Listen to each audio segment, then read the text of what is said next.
Isang YouTube expose na kumalat online ang nagbunyag ng isang scam call center sa Cebu City na di umano'y nanloloko ng mga foreign investors.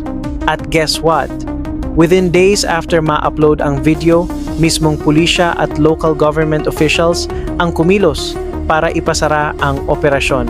This is BMJ Data Processing, or what they call themselves, Solis Markets. Sa YouTube video na in-upload ng content creator na si MRWN, ipinakita niya ang tinatawag na BMJ Data Processing o mas kilala raw bilang Solis Markets.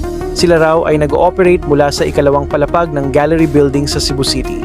These guys mass call people and try to convince them to invest using their platform, which is obviously a scam. Ang modus? Simple pero delikado. Tumatawag sila ng maramihan sa iba't ibang tao abroad, convincing them na mag-invest sa kanilang trading platform. Pero ayon sa mga biktima at sa mga reviews sa Trustpilot, once na gusto nang i-withdraw ang pera, biglang may excuses at hindi nila ibinabalik ang investment. May reports pa na mismong scam agents ang nagbubukas ng trades gamit ang account ng kliyente without consent. At minsan, outright nilang sineshutdown ang account, leaving victims with nothing. According to Wikifex, Solis Markets has a score of measly 1.26 out of 10 at na-flagged sila bilang may suspicious license at suspicious business scope. Ibig sabihin, warning na agad para sa kahit sino. Dahil sa viral expose ni MRWN, it garnered over 3 million views on YouTube in just 3 days and 10 million views on Facebook. Napansin agad ito ng mainstream media at maging ng mga autoridad.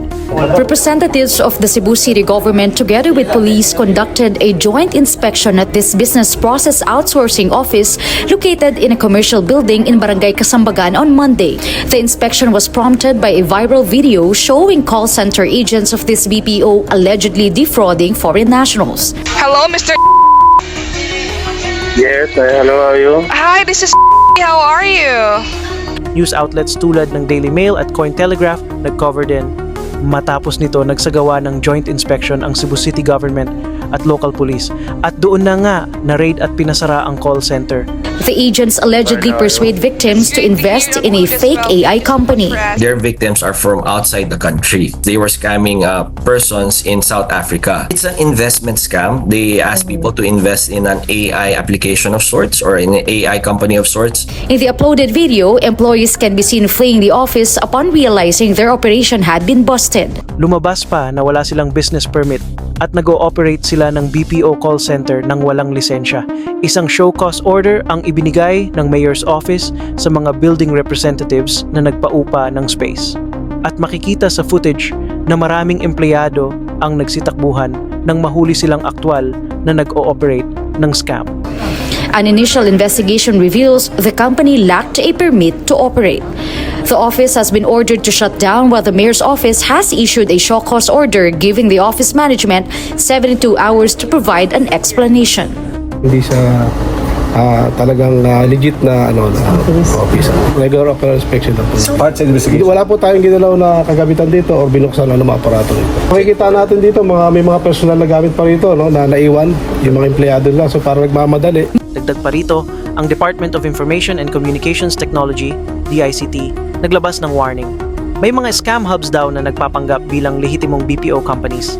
Kaya ngayon, mas bantay sarado na sila. We are in the works of forming a technical of a joint memorandum circular to create a joint task force to focus on fake news and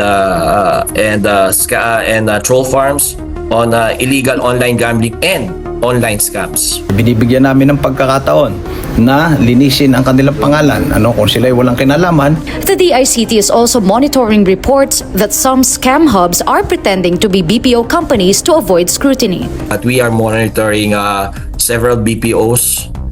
Before it was Pogos They were masking as Pogos Now we're now training our eyes on BPOs masking as scam hubs masking as BPOs. Ilang araw matapos ang raid, kumuha ng warrant ang mga pulis at sinamsam lahat ng computers at equipment para gamitin bilang ebidensya. At eto pa, 13 individuals na ang kinasuhan, including violation of Financial Products and Services Consumer Protection Act plus Cybercrime Prevention Act, may ilan ding nahaharap sa Securities Regulation Code violations. Kung mapatunayang guilty, maaari silang makulong ng hanggang 21 taon at pagmultahin ng hanggang 5 milyong piso. The police did not stop there, as this case is still under investigation, as recently they charged 6 new individuals, bringing the total number of respondents to 13. Kaya, mga ka-netizen, lesson learned. Kung may masyadong too good to be true na investment offers, lalo na kung cold call, magduda na agad. And remember, your personal data can be sold online sa mga tinatawag na data brokers. Kaya ingat at mag-protect ng information. At sa mga scammer diyan sa Pilipinas, watch out! Dahil sabi nga ni Mr. RWN, we are coming after you.